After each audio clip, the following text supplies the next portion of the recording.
Punjab and Haryana high court की single bench ने HPSC की असिस्टेंट प्रोफेसर की भर्ती की एडवर्टाइजमेंट को ही रद्द कर दिया। अब जो सिलेक्टेड कैंडिडेट है, नॉन सिलेक्टेड कैंडिडेट है और ज्वाइन ज्वाइन जो कर चुके हैं कैंडिडेट, उनके पास क्या क्या ऑप्शन है, वो कोर्ट में क्या क्या दाव पेच लगा सकते हैं, उनके बारे में बात करेंगे। और लास्ट में जो ये केस डिवीजन बेंच में जाएगा, वहाँ पे क्या क्या हो सकता है, उसका एक एनालिसिस हम करेंगे। तो नमस्कार दोस्तों, मैं रोहताश कुमार आपका अपनी वीडियो में स्वागत करता हूं। पहले एक चीज़ ये क्लियर कर देता हूं कि मैंने इस भर्ती के अंदर पार्टिसिपेट नहीं किया और ना ही मैं भविष्य में इसके अंदर पार्टिसिपेट करूंगा। मैं इसका एक इंडिपेंडेंट रिव्यू करना चाह रहा हूं। तो बाद में कोई कैंडिडेट ये ना कहे कि ये मैं सभी चीज़ों के बारे में इसमें बात करूंगा। सबसे पहले तो हम जो केस है, इसका एक ब्रीफ समरी देख लेते हैं कि एक्चुअलिटी में इस केस में हुआ क्या था।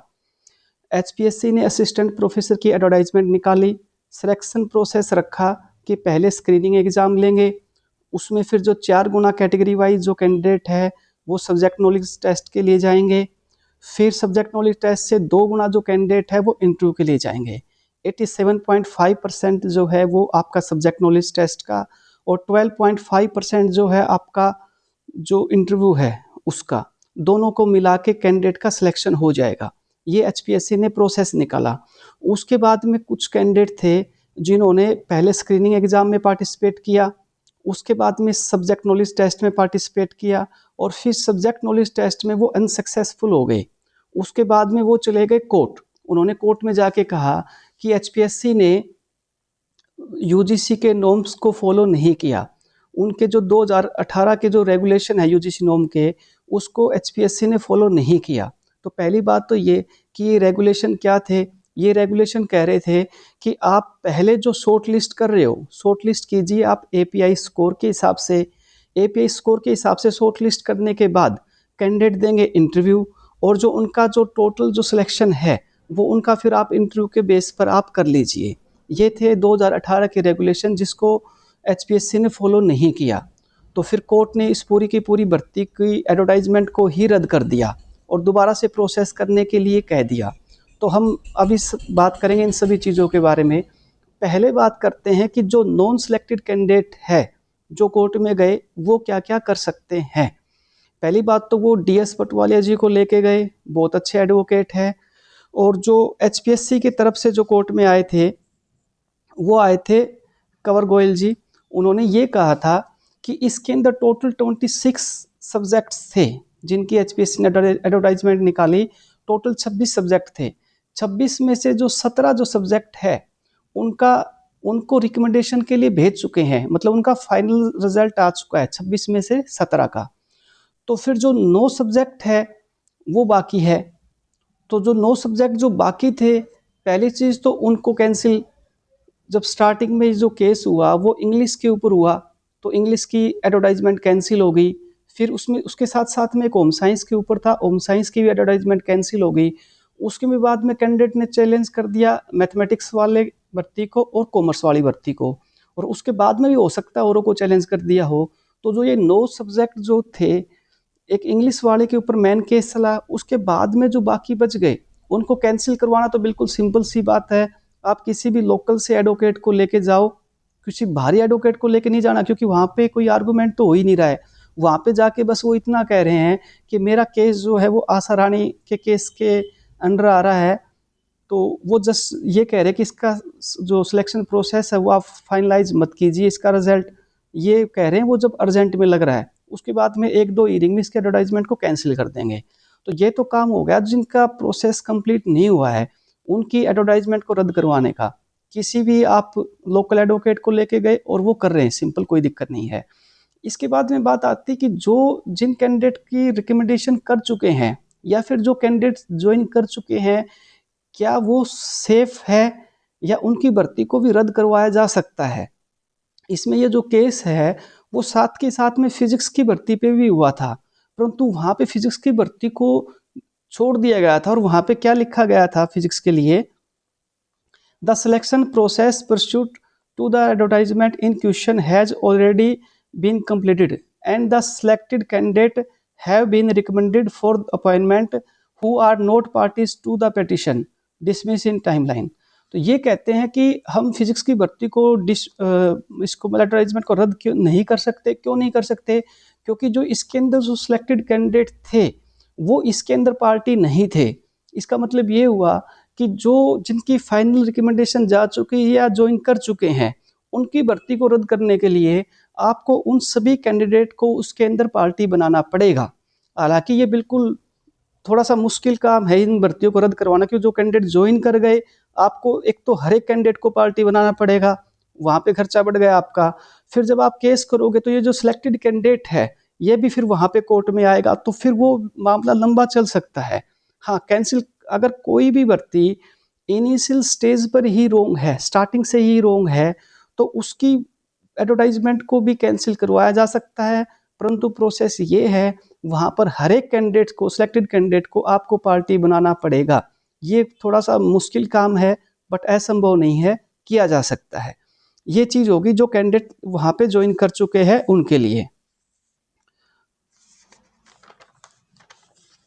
फिर बात आती है, अभी ये जो केस है वो सिंगल बेंच में तो आप सीधा सीधा जाके इनको डिसमिस करवा सकते हो, वो कोई इशू नहीं है। परंतु यहाँ पे नॉन सिलेक्टेड को करना क्या पड़ेगा? यहाँ पे अब सारा का सारा मामला अब एलपीए में है। एलपीए में क्या चल रहा है, तो जो भी नॉन सिलेक्टेड कैंडिडेट है वो सारे के सारे एलपीए में जाके जा सकते हो। ये चीज़ तो होगी नॉन सिलेक्टेड के लिए। अब जो सिलेक्टेड है, पहले एक बार बात कर लेते हैं जो ज्वाइन कर चुके हैं।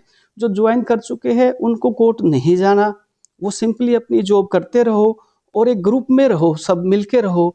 जब भी कोर्ट की तरफ से अगर कोई नोटिस आता है तो आपको उसी समय जाना है, अदरवाइज जो ज्वाइन कर चुके हैं कैंडिडेट वो आराम से अपनी जॉब करे। फिलहाल उनकी जॉब को कोई खतरा नहीं है, जब तक उनको कोई पार्टी बना के कोर्ट में ना बुलाए तब तक। ये बात होगी जो ज्वाइन कर चुके थे उनके लिए।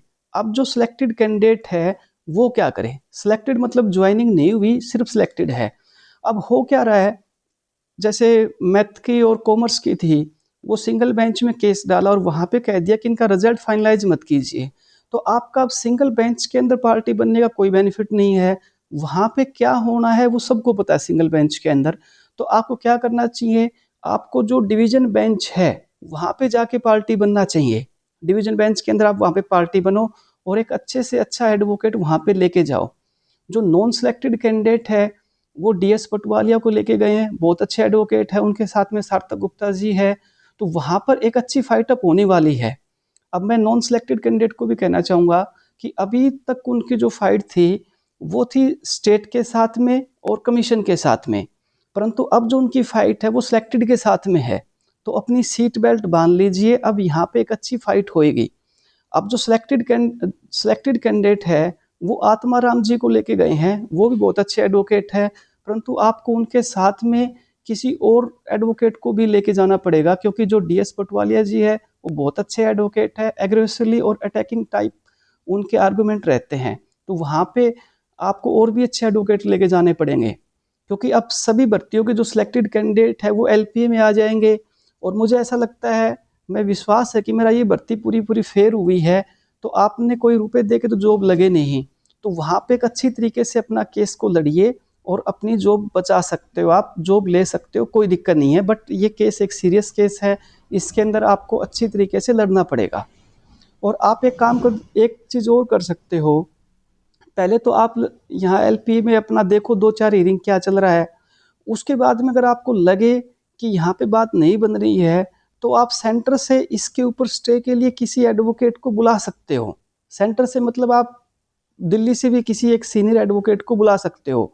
जैसे गावड़िया का केस हुआ था, मर्डर केस था, वहाँ पे मुकुल रोहतगी को एक हियरिंग के लिए हिसार में बेल के लिए बुलाया गया था। और जो आपके जेबीटी वाले ये जो आपके पीटीआई वाले टीचर थे, ये 2012 के अंदर एक सीनियर एडवोकेट को लेके आए थे। तो आप सेंटर से भी स्टे के लिए किसी को बुला सकते हो, क्योंकि आप एक बार एलपीए के अंदर इस सिंगल बेंच के जजमेंट पर अगर स्टे ले लेते हो तो फिर आपका आगे का प्रोसेस पॉसिबल है, आप ज्वाइनिंग भी ले सकते हो। तो यहाँ पे सारा का सारा मामला जो है इसके ऊपर टिका हुआ है। एक बार इस केस का थोड़ा सा ओवरव्यू भी कर लेते हैं। यहाँ पे जब स्टेट गया, यहाँ पे एक अजीब जो बात हुई कि जो स्टेट और कमीशन ने यहाँ पर किसी भी केस का रेफरेंस नहीं दिया। आपने पूरा का पूरा जजमेंट पढ़ा होगा, मैंने लाइन टू लाइन पढ़ा है, वो आप वीडियो देखना चाहो तो देख सकते हो। यहाँ पे स्टेट ने और कमीशन ने किसी भी केस का रेफरेंस नहीं दिया है। स्टेट जब वहाँ पर गया तो स्टेट ने सिर्फ इतना कहा कि 2018 के जो रेगुलेशन है वो हमारे स्टेट के ऊपर अप्लाई नहीं होते, और हमने इन जो रेगुलेशन थे वो हमने डायरेक्टली अडॉप्ट नहीं किए थे, मॉडिफिकेशन के साथ अडॉप्ट किए थे। और जिन कॉलेजेस में हम भर्ती कर रहे हैं वो गवर्नमेंट कॉलेजेस है, और गवर्नमेंट की पावर है कि वो इनमें कैसे भर्ती करें। ये चीज़ कही थी किसने? स्टेट ने। और एक चीज़ और कही थी कि यूजीसी रूल उनके ऊपर अप्लाई होते हैं जो यूजीसी से फाइनेंशियल असिस्टेंट लेते हैं, और हमारे जो गवर्नमेंट कॉलेज है वो यूजीसी से कुछ नहीं लेते, तो इसलिए इनके ऊपर अप्लाई नहीं होते, ये डायरेक्टरी है, मैंडेटरी नहीं है। ये चीज़ कही थी वहाँ पर स्टेट ने। और जो कमीशन की तरफ से कवर गोयल आए थे उन्होंने सिर्फ इतना कहा था कि जो अनसक्सेसफुल कैंडिडेट है वो इसको चैलेंज नहीं कर सकते, क्योंकि उन्होंने पार्टिसिपेट कर लिया तो वो इसको चैलेंज नहीं कर सकते। और दूसरी चीज़ उन्होंने कही थी कि जो मनदीप सिंह वाला केस है वो यहाँ पर अप्लाई नहीं होता। तो स्टेट ने किसी भी केस का रेफरेंस नहीं दिया। ये बहुत ही सीरियस बात है, क्योंकि जो केसेस है वो केस की रेफरेंस पे लड़े जाएंगे, भाई ये केस हुए थे। तो स्टेट ने और कमीशन ने यहाँ पर किसी भी केस का रेफरेंस नहीं दिया। आपको केसेस ढूंढने पड़ेंगे जहाँ पर स्टेट या जो कमीशन है वो यूजीसी रूल के बिना भी भर्ती कर सकता हो, ऐसे आपको केसेस ढूंढने पड़ेंगे। एक चीज़ और करते हैं कि जो डीएस पटवालिया जी है, अब एक बार देख लेते हैं कि किसने किस केस का रेफरेंस दिया। जो डीएस पटवालिया जी है उन्होंने एक केस का रेफरेंस दिया था, कौन से वाले का? मनदीप सिंह। मनदीप सिंह वाला कौन सा? पंजाब की भर्ती वाला। उस केस का रेफरेंस दिया था डीएस पटवालिया जी ने, जिसको जस्टिस ने रिजेक्ट कर दिया, उसको नहीं माना था। फिर वहाँ पे सार्थक गुप्ता जी थे, उन्होंने 2 केस के रेफरेंस दिए थे, और इन्हीं 2 केस के ऊपर ही ये जजमेंट आया है। वो दोनों केस क्या थे? पहला जो केस का उन्होंने रेफरेंस दिया वो था doctor S Mohan Singh versus secretary to the chancellor, appointment of a vice chancellor. S Mohan Singh का एक केस था, वो किसके लिए था? वाइस चांसलर की अपॉइंटमेंट के लिए था। यही केस है जिसने पूरा का पूरा काम इस जजमेंट के अंदर किया है। इस केस के अंदर हुआ क्या कि इन्हें जो सुप्रीम कोर्ट ने इसके ऊपर क्या कमेंट किया था कि जो कॉन्स्टिट्यूशन है हमारा उसके अंदर यूजीसी एक्ट आते हैं, और जो यूजीसी एक्ट है वो पार्लियामेंट बनाती है, और यूजीसी एक्ट के अंदर 2018 के रेगुलेशन आते हैं, और इसलिए ये स्टेट के ऊपर बाइंडिंग है। ये वाला केस है जिसके ऊपर बेस्ड ये जजमेंट आया है, और इसका रेफरेंस सार्थक गुप्ता जी ने दिया था कि कॉन्स्टिट्यूशन के अंदर यूजीसी एक्ट आएंगे जो कि पार्लियामेंट बनाएगी, और 2018 के जो रेगुलेशन है वो स्टेट के ऊपर बाइंडिंग होगी इसकी वजह से। तो एक तो ये चीज़ है।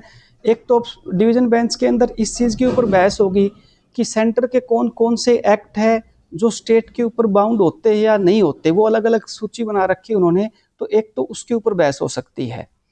दूसरा, इन्होंने जो रेफरेंस दिया था वो एक डॉक्टर मीता साई के केस का दिया था सार्थक जी ने। अब हुआ क्या था कि कैंडिडेट ने सब्जेक्ट नॉलेज टेस्ट के अंदर पार्टिसिपेट कर लिया था, और उसके बाद में अनसक्सेसफुल होने के बाद में वो कोर्ट में आए थे। तो एक होता है point of estoppel. Point of estoppel क्या होता है? अगर आपने किसी भर्ती में पार्टिसिपेट कर लिया है और आप उसमें अनसक्सेसफुल हो गए तो बाद में आप उसको चैलेंज नहीं कर सकते। तो उस चीज़ को डिफेंड करने के लिए इन्होंने डॉक्टर मीता साई के केस का एग्जाम्पल दिया था। ये वही था, participate in a selection process a candidate only accept the prescribed format prescribed procedure not the illegality content in it. तो ये वही था कि अगर प्रोसीजर के अंदर आप पार्टिसिपेट कर लेते हो तो जो इसका एक प्रोसीजर है आप सिर्फ उसे एक्सेप्ट करते हो, उसके अंदर इलीगलिटी को एक्सेप्ट नहीं करते। तो इन 2 केस का रेफरेंस दिया था जिसके बेस्ड ये जजमेंट आया है। लास्ट में जस्टिस जी जो थे उन्होंने एक केस का रेफरेंस खुद की तरफ से दिया, वो केस था इलाहाबाद यूनिवर्सिटी वर्सेस गीतांजलि का। इस केस के अंदर क्या हुआ था? इस केस के अंदर सुप्रीम कोर्ट ने कहा था कि जो सिलेक्शन कमेटी है वो हायर क्राइटेरिया तो फिक्स कर सकती है शॉर्ट लिस्टिंग के लिए, बट लोअर फिक्स नहीं कर सकती। यूजीसी ने जो शॉर्ट लिस्टिंग के लिए जो रूल्स दिए हैं एपीआई स्कोर, वो कह रहे कि इससे आप हायर तो सेटअप कर सकते हो बट उससे लोअर सेटअप नहीं कर सकते। ये केस एक जस्टिस जी ने दिया था। तो कुल मिला के बात अब सिर्फ इतनी है, डिवीजन बेंच के अंदर जो फाइट अप होएगी वो इन केसेस के ऊपर ही चलेगी बात। तो यहाँ पर आपको ऐसे केसेस ढूंढने पड़ेंगे, जो सिलेक्टेड कैंडिडेट है उनको ऐसे केसेस ढूंढने पड़ेंगे जो ये कहते हो कि जो यूजीसी एक्ट जो है 2018 के जो रेगुलेशन है वो स्टेट के ऊपर बाइंड नहीं करते। आपको ढूंढना पड़ेगा कि इनको मॉडिफिकेशन के साथ भी स्टेट अडॉप्ट कर सकता है क्या, क्या स्टेट इन रेगुलेशन को बाईपास कर सकता है, स्टेट अपने रूल बना के एपी की भर्ती कर सकता है। आपको इन चीज़ों के बारे में ढूंढना पड़ेगा, कोई ऐसे केसेस है क्या। परंतु अगर ऐसे केसेस आपको नहीं मिलते तो इस भर्ती को सिर्फ बातों के बेस पे बचाना बहुत मुश्किल हो जाएगा। ऐसे केसेस आपको इसमें देखने पड़ेंगे। तो ये था वीडियो, अगर आपको पसंद आया हो तो चैनल को सब्सक्राइब कीजिएगा और वीडियो को लाइक शेयर एंड सब्सक्राइब कीजिएगा। धन्यवाद।